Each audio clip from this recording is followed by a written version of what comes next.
Alright folks, buckle up because we're about to witness basketball history once again. Wheeler finds Clark from the logo.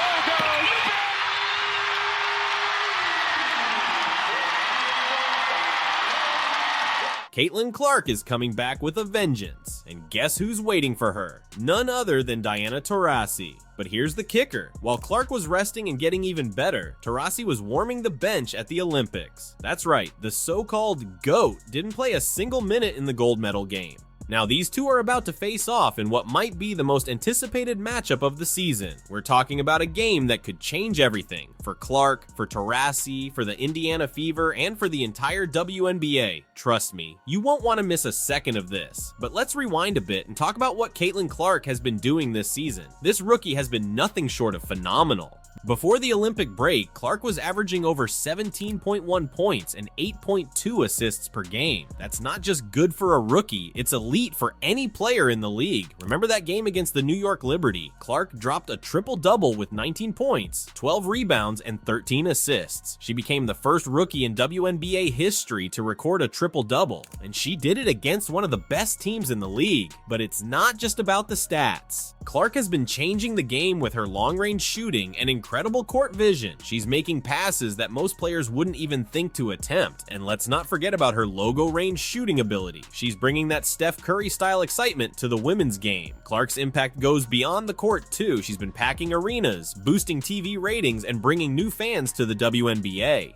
The Indiana Fever, a team that was struggling last season, has become must-see TV because of her. But what about the elephant in the room? While Caitlin Clark was at home, working on her game, Team USA was in Paris, and boy, was it a roller coaster. First off, the decision to leave Clark off the Olympic team raised a lot of eyebrows. Many fans and analysts questioned whether Team USA was really bringing their best to Paris. But what happened next was even more shocking. Diana Taurasi, the player many believe took Clark's spot, didn't play a single minute in the gold medal game. That's right, in the most important game of the tournament, one of the most decorated players in women's basketball history was warming the bench. And you can't help but wonder, what if Clark had been there? This controversy has sparked a larger conversation about the future of USA basketball. Are we still fielding the best possible team, or are we clinging to outdated notions of paying dues and waiting your turn? The decision to leave Clark off the team is looking less like a strategic choice and more like a costly mistake. And now, with Clark and Taurasi about to face off, we're about to see firsthand whether that decision was justified. But this time, there's something different. Caitlin is much more rested. Coach Christy Sides recently dropped a bombshell that has everyone talking. She said Clark is doing even better in practice. Let that sink in for a moment. A rookie who was already dominating the league is now playing even better.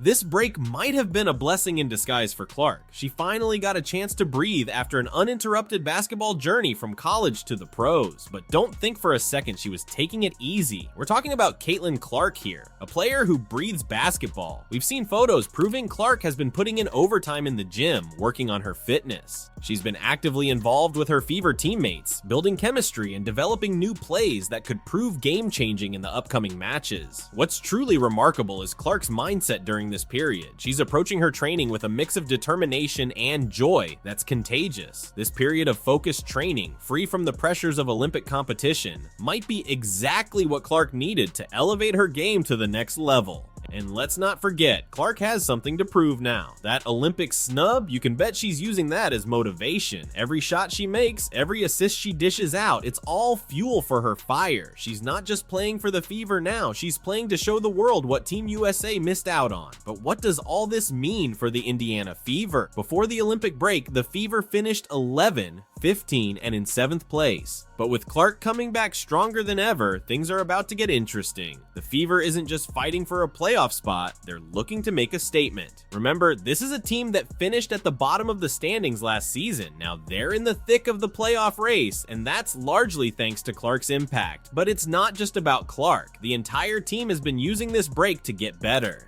Coach Sides brought the team back to practice earlier than other teams, focusing on their chemistry and defensive improvements. They've been working on communication, closing out, and help defense, areas they struggled with in the first half of the season. The upcoming game against the Phoenix Mercury is crucial. It's not just the season return game, but also a chance for the Fever to gain ground in the playoff race. The Mercury is just above the Fever in the standings, making this a potential 6-point swing game. And here's where it gets really interesting. The Fever's schedule for the rest of the season is favorable. They have several games against teams below them in the standings, giving them a real shot at climbing the playoff ladder. If Clark can maintain her pre-break form, or even surpass it, as Coach Side suggests, we could be looking at one of the most remarkable turnarounds in WNBA history. From last place in the standings last year to the playoffs, led by a rookie sensation, that's the kind of story that makes sports legends. Folks, we're not just talking about one player or one team here. What we're witnessing is a seismic shift in the entire landscape of the WNBA, and it's all centered around Caitlin Clark's return. The buzz around the league is palpable. Ticket sales for Fever games in the second half of the season are through the roof. We're talking about seeing packed arenas to watch Clark play in every game.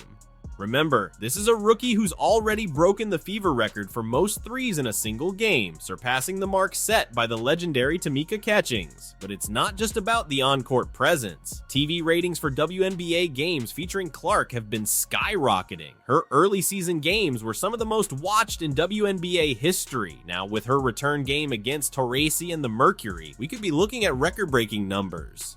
The league itself is taking notice. There's talk of more nationally televised games featuring the Fever. Social media engagement is off the charts. Clark isn't just a great player. She's becoming a cultural phenomenon, and it's not just fans who are excited. Players across the league are amped for Clark's return too. Many have spoken about how her style of play is elevating the entire game.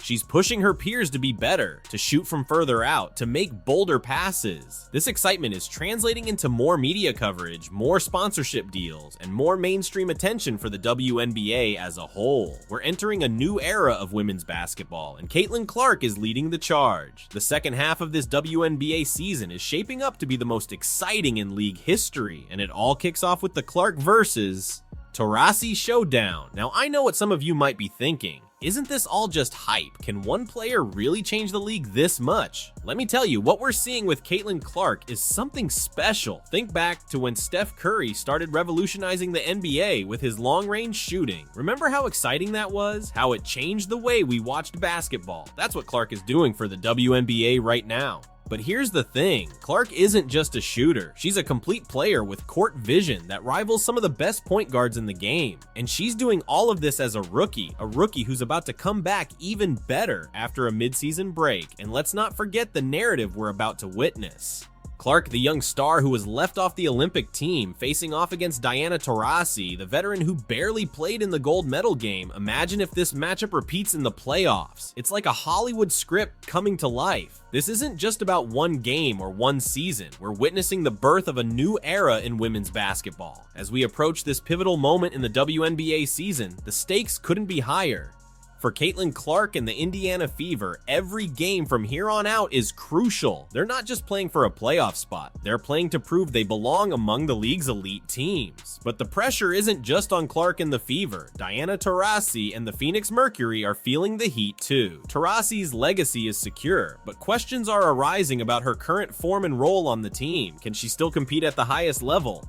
Or is it time to pass the torch to the next generation? Not to mention Angel Reese and the Chicago Sky, who also promised to make some noise. And let's not forget the broader implications for the league. The WNBA is at a crossroads. With rising stars like Clark and Reese bringing in new fans and media attention, there's an opportunity for unprecedented growth. But can the league capitalize on this moment? Can Clark pick up where she left off? Or will the midseason break disrupt her rhythm? How will Taurasi respond to criticism about her Olympic performance?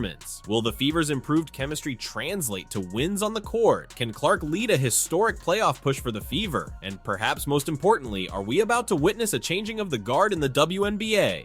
The anticipation is building, the basketball world is watching, and on August 16th, when Clark and the Fever face off against Taurasi and the Mercury, we might just get some answers. What do you think we'll see in this showdown between Caitlin and Diana? Drop your predictions in the comments below. Let's have a real discussion. Your insights are valuable, and I love hearing different perspectives from other basketball enthusiasts. And if you're as pumped for this WNBA season as I am, make sure you don't miss any of our upcoming coverage. Hit that subscribe button and turn on notifications. We'll be breaking down every big game, every crucial performance, and every twist and turn in this playoff race. Thanks for watching, and I'll see you in the next video.